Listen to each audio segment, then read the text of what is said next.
खुश रहना एक आदत है, जिसको है जिसको नहीं है वो ये वीडियो देखे, क्योंकि मैं बात करने वाला हूं how to be happy. I did my research and found out 3 reasons why we are unhappy। 2 की बात कर चुका हूं in the last 2 videos। ये है 3rd reason why we are unhappy। Check it out।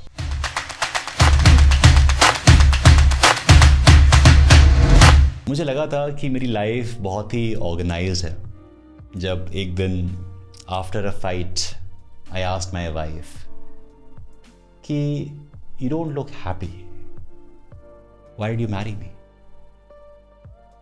She took a pause, looked into my eyes and said,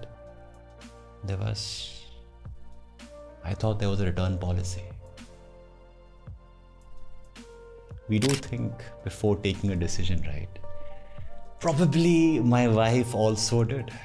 But when we overthink before taking a decision, we feel unhappy. What if something goes wrong? What if people make fun of me? What if this is not my best decision? होता है? पूछो अपने आप से कि जब भी हमें कोई डिसीजन लेना होता है, उस डिसीजन को लेने से पहले माइंड में क्या क्या चल रहा होता है कि अगर चीज़ें सही नहीं हुई तो लोग क्या सोचेंगे, एंड क्या क्या होगा, कैसे लोग रिस्पॉन्ड करेंगे, एंड अगर ये चीज़ें सही नहीं बैठी तो if I invest over there, if I choose this career path, we have lot of things going on and I am sure उस टाइम पे वी आर नॉट हैप्पी।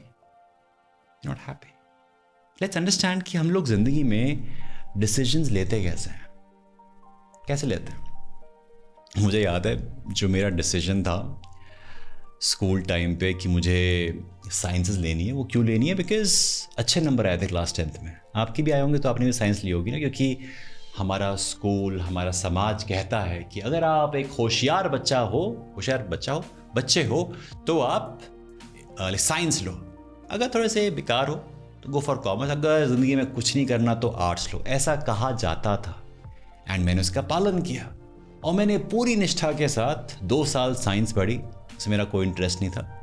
मैंने 4 साल की इंजीनियरिंग करी, उसमें मेरा कोई इंटरेस्ट नहीं था, और फिर फ़क्र से जाके एक IT कंपनी में नौकरी करी जहाँ मेरा कोई इंटरेस्ट नहीं था। तो I took all this decisions based upon the inputs which I received from the outside world.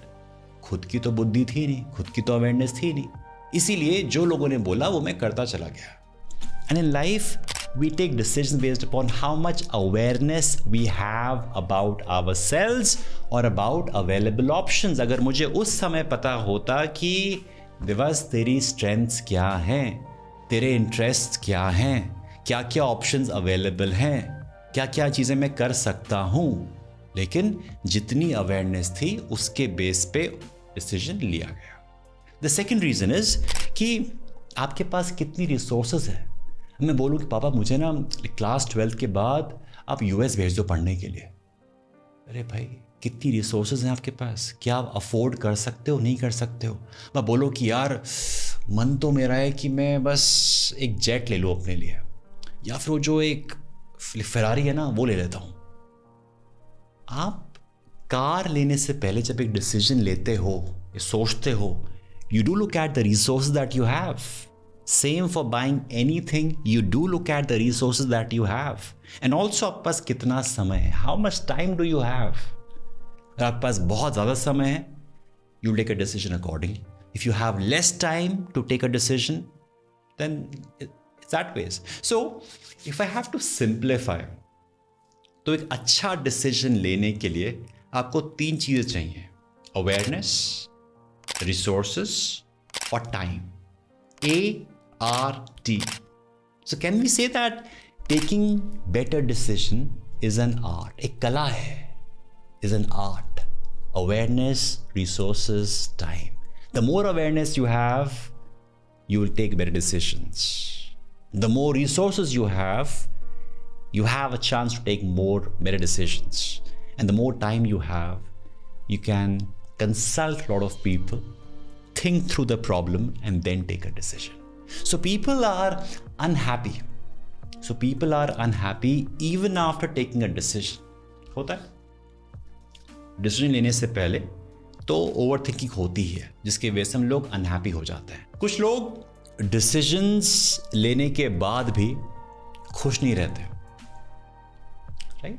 तो अभी एक कैटेगरी वो हुई जो डिसीजन लेने से पहले बड़े परेशान से रहते हैं कि चीज़ें होंगी नहीं होंगी, होंगी नहीं होगी, and we have found a solution to it, we have discussed, right. अब हम बात कर रहे हैं उन लोगों की जो डिसीजन लेने के बाद भी परेशान से घूमते हैं। सो क्या करना चाहिए? After you take a decision, put in the effort, put in the time to that new job, that new relationship, before complaining it's a bad decision, मुझे इस कंपनी में आना ही नहीं चाहिए था, मुझे इसके साथ टाइम स्पेंड करना ही नहीं चाहिए था, यार ये तो बिल्कुल बेकार बंदा है। Remember that there is nothing called as a bad decision. कोई भी डिसीजन बुरा डिसीजन नहीं होता है। There is either a reversible decision or an irreversible decision. You can still have a great career even though you feel stuck in your current job. हो सकता है कि आपको लग रहा हो कि यार ये कुछ काम नहीं कर रहा है, हो सकता है, but that is not the end of it. वो आपका एक डिसीजन था based upon उस समय की अवेयरनेस, उस समय की रिसोर्सेज, उस समय का टाइम, उन 3 फैक्टर्स के बेस पे, ART के बेस पे आपने वो डिसीजन लिया था उस टाइम पे, जो कि सही था उस टाइम के हिसाब से। आज पीछे मुड़ के देखते हो तो बोलते हो कि यार डिसीजन सही नहीं था, but it was right as per then. You can still have a great bank balance even though you went broke. हो सकता है, मुझे याद है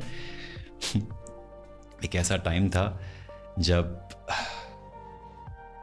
rickshaw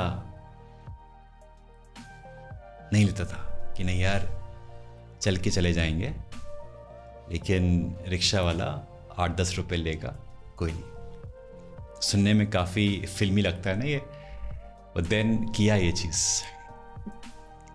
cheese and you realise that अगर आपका एक ऐसा टाइम आए जब चीज़ें काम नहीं कर रही थी, you can still make money. Today if I can make millions, that's because I have seen that phase and I know what it is to be there. So एक उम्मीद है कि yes, even if you have been there, you can still be good in your life. You can still have a great life. Even though you had failed relationships. हो सकता है कि you had a divorce, you parted your ways with someone or something like did not work. Could be possible, right? But इसका मतलब ये नहीं है कि ताउम्र आपकी रिलेशनशिप्स अच्छी नहीं रहेंगी।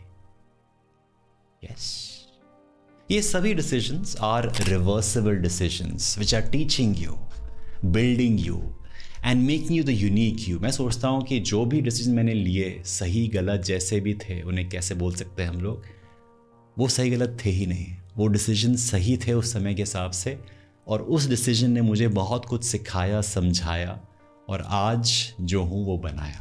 सो give time and effort to whatever you do. Fortunately I did, and till now my wife hasn't used the return policy, and that makes me happy. So जो मुझे समझ आया अबाउट हैप्पीनेस, कि खुशियाँ खोजने से नहीं मिलती, खुशियाँ आपके आसपास ही होती हैं। सिर्फ आपको अपना चश्मे का जो नंबर है वो चेंज करना है, या फिर चश्मे में जो धूल जमी हुई है वो साफ़ करनी है। साफ साफ दिखेगा, चेहरे पे मुस्कुराहट आ जाएगी, and you'll be much more grateful for the life that you have. ये मेरे 3 रीजंस है why someone is not happy. If you haven't watched the other 2 parts, then do watch it and be happy. Let me know कि जो 3rd reason था, जहाँ हम बात करते हैं ओवर थिंकिंग की, आपने से क्या सीखा? क्या आप रिलेट करते हैं इससे? If yes, then let me know in the comment section. I will wait for your comments. Till then, stay awesome, stay productive.